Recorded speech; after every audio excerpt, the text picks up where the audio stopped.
Hello viewers, welcome to our channel. నేను మీ చరణ్ పరిమే. హరిరామ జోగయ్య మళ్ళీ పవన్ కళ్యాణ్కి తలపోటుగా తయారయ్యాడా? చూస్తుంటే ఆయన ఈరోజు మళ్ళీ ఒక లేఖ రాశాడు. సో ఆ లేఖతోటి మరిన్ని తలనొప్పులు తెచ్చుకునేటట్లుగానే ఉంది. ఆయన గతం నుంచి కూడా పవన్ కళ్యాణ్ విషయంలో ఇలాంటి బహిరంగ లేఖలు రాయడము, మరి ఆయన పవన్ కళ్యాణ్కి సలహాలు ఇస్తున్నాడా లేకపోతే పవన్ కళ్యాణ్ తప్పుల్ని ప్రజలకి చూపించే ప్రయత్నం చేస్తున్నాడా, ఏ విధంగానో అర్థం కాకుండా ఆయన లేఖల పర్యవసానం సాగుతూ వచ్చింది. అసలు ఏంటిది అనేది అర్థమే కాలేదు. ఇప్పుడు కూడా అదే విధంగా వచ్చాడు.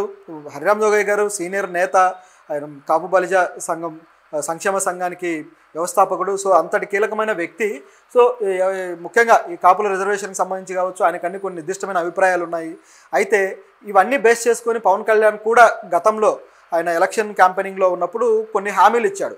ఈ హామీలను దృష్టిలో పెట్టుకొని ఇప్పుడు హరిరామ జోగయ్య గారు కొన్ని వ్యాఖ్యలు చేశాడనమాట ఒక లేఖలో. సో ఆ లేఖలో ఏమంటున్నారంటే, ఇప్పటిదాకా ఏవైతే సూపర్ 6లో ఉన్న హామీలు ఉన్నాయో వీటిని అమలు పరుస్తున్నారు. ఇవన్నీ టీడీపీ హామీలు కదా, మరి పవన్ కళ్యాణ్ జనసేనకు సంబంధించిన హామీలు ఎప్పుడు అమలు చేస్తారు? అసలు ఈ అమలు అవుతాయా లేదా?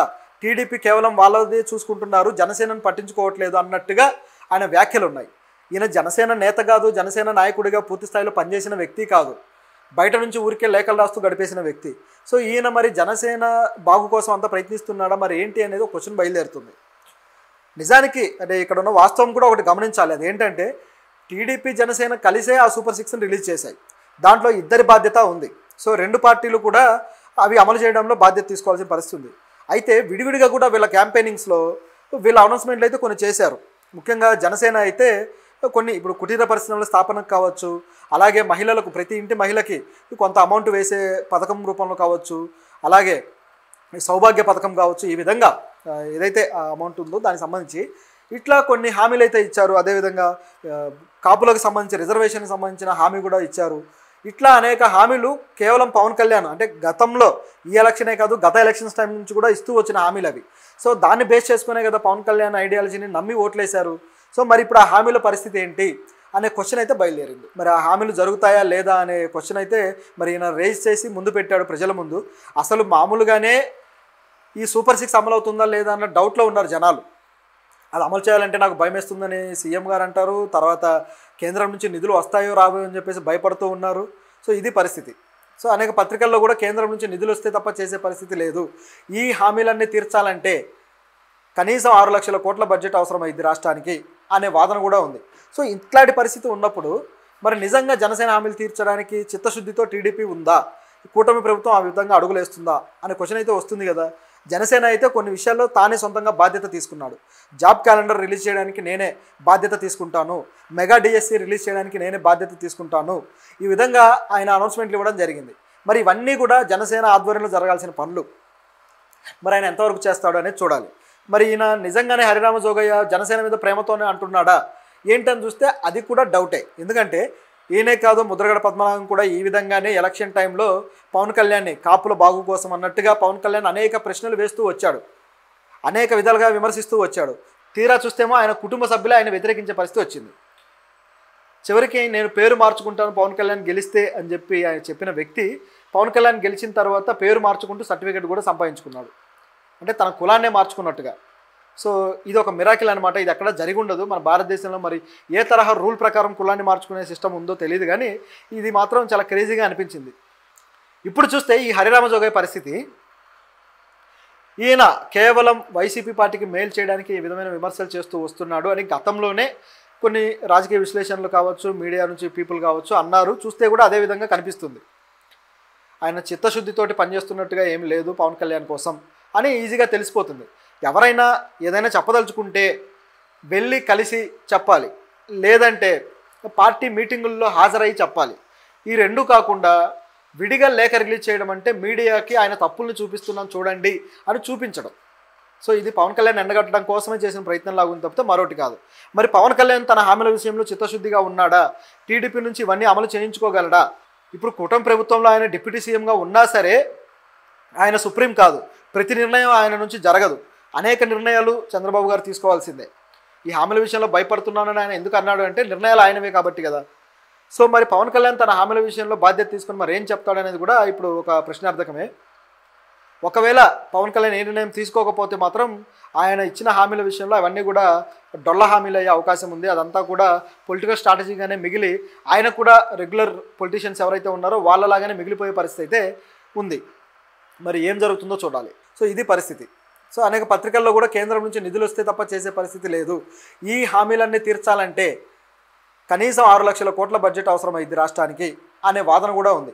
సో ఇట్లాంటి పరిస్థితి ఉన్నప్పుడు మరి నిజంగా జనసేన హామీలు తీర్చడానికి చిత్తశుద్ధితో టీడీపీ ఉందా, కూటమి ప్రభుత్వం ఆ విధంగా అడుగులేస్తుందా అనే క్వశ్చన్ అయితే వస్తుంది కదా. జనసేన అయితే కొన్ని విషయాల్లో తానే సొంతంగా బాధ్యత తీసుకున్నాడు. జాబ్ క్యాలెండర్ రిలీజ్ చేయడానికి నేనే బాధ్యత తీసుకుంటాను, మెగా డిఎస్సి రిలీజ్ చేయడానికి నేనే బాధ్యత తీసుకుంటాను, ఈ విధంగా ఆయన అనౌన్స్మెంట్లు ఇవ్వడం జరిగింది. మరి ఇవన్నీ కూడా జనసేన ఆధ్వర్యంలో జరగాల్సిన పనులు.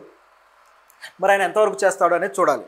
మరి ఈయన నిజంగానే హరిరామ జోగయ్య జనసేన మీద ప్రేమతోనే అంటున్నాడా ఏంటని చూస్తే అది కూడా డౌటే. ఎందుకంటే ఈయనే కాదు, ముద్రగడ పద్మనాభం కూడా ఈ విధంగానే ఎలక్షన్ టైంలో పవన్ కళ్యాణ్ని కాపుల బాగు కోసం అన్నట్టుగా పవన్ కళ్యాణ్ అనేక ప్రశ్నలు వేస్తూ వచ్చాడు, అనేక విధాలుగా విమర్శిస్తూ వచ్చాడు.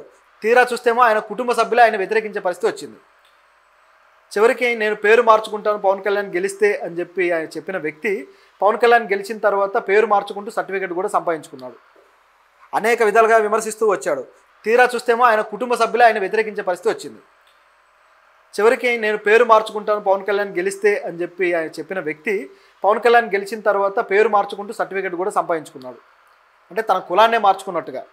సో ఇది ఒక మిరాకిల్ అనమాట. ఇది ఎక్కడ జరిగి ఉండదు మన భారతదేశంలో. మరి ఏ తరహా రూల్ ప్రకారం కులాన్ని మార్చుకునే సిస్టమ్ ఉందో తెలియదు, కానీ ఇది మాత్రం చాలా క్రేజీగా అనిపించింది. వీళ్ళిద్దరి మధ్యలో పుల్లలు పెట్టడానికే హరిరామ జోగయ్య గారు ఈ టాక్టిక్స్ ప్లే చేస్తున్నాడేమో అనిపిస్తుంది. ఎందుకంటే ఇప్పుడు మా హామీలు అమలు చేయండి అని ఎప్పుడైతే జనసేన ఒత్తిడి తేవడం మొదలు పెడుతుందో అప్పటి నుంచి ఇక ఎలాగో నిధులు లేవు కాబట్టి సో వీళ్ళిద్దరి మధ్య ఒక వార్ స్టార్ట్ అయిపోయి అమలు చేయాలని వీళ్ళు, చేయలేని పరిస్థితిలో వీళ్ళు, సో ఇట్లా వారు సాగే పరిస్థితి అయితే కనబడుతుంది. సో ఇది కాస్త ప్రమాదకరమైందే. అయితే ఈ 2-3 ఏళ్ళకి అయితే ఇది ప్రమాదకరంగా పరిణమించవచ్చు, కానీ ఖచ్చితంగా చివరి 2 ఏళ్లలో మాత్రం ఇది జరగచ్చు. ఇదే విధంగా వీళ్ళ మధ్య ఈ హామీల విషయంలో గొడవ రావచ్చు, ఖచ్చితంగా వీళ్ళు వాదులాడుకోవచ్చు. ఆ చివరి 2 ఏళ్ళు వీళ్ళు ప్రభుత్వం నుంచి బయటకు వచ్చి ప్రతిపక్షంలాగా జనసేన ఉండి పోరాడచ్చు ప్రభుత్వంతో. చివరికి జనసేన తన రాజకీయ ప్రాతినిధ్యాన్ని తర్వాత ఎలక్షన్స్లో పవన్ కళ్యాణ్ ఒక సీఎం అభ్యర్థిగా నిలబడి రాజకీయాలు చేసే అవకాశం అయితే లేకపోలేదు. అంటే ఇది ఈరోజు కాకపోయినా తరువాత 3 ఏళ్ల తరువాత ఇలాంటి పరిణామం అయితే ఖచ్చితంగా వస్తుంది. అయితే దానికి ఊతంగా ఇవన్నీ కూడా ఇప్పటి నుంచే పనిచేస్తూ పోతాయి అనుకుంటా.